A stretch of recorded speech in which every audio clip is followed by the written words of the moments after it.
In today's video, I am going to talk all about Vlookup function in Microsoft Excel. So stick around.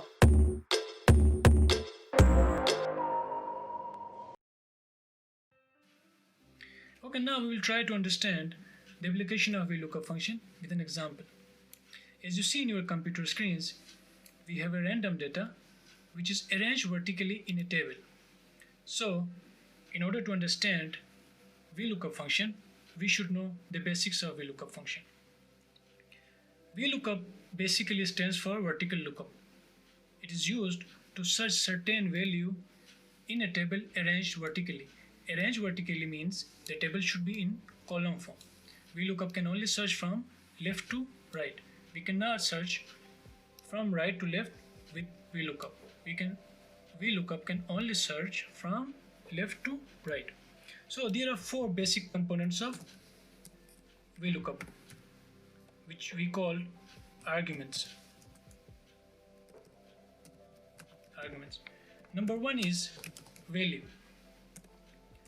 Value means we should know the value we are looking for.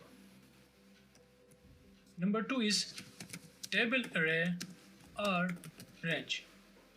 There should be a table from which we need to extract the value.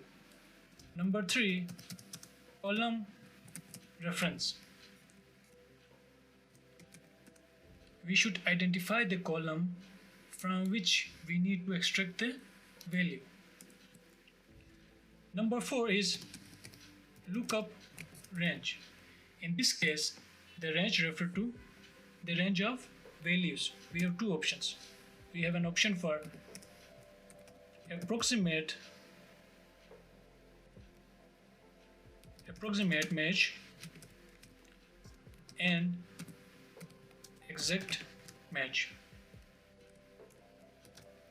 So for approximate match, we will write true. Approximate match means is a partial match. So for exact match, we should write false. Let's move forward. Suppose we have an employee ID given EM101 and we need to find his name and salary with the help of Vlookup function. So before writing the formula, press equal sign or plus sign, then write Vlookup. Then the first argument, the value, in this case we have employee ID EM101, select it, comma, the second argument, the table array or the range from which we need to extract the value, which is this table. Select the table completely. Number three is the column reference. In this case, our result is in column number 2.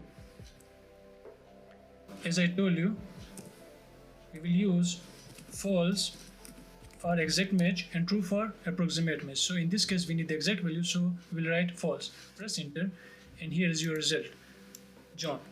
So you can use the same formula in the same way in order to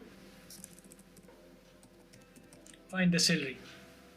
As the first argument is the same, the second argument is also the same, only salary is in column number 3. So we'll write 3 and then false, then press enter.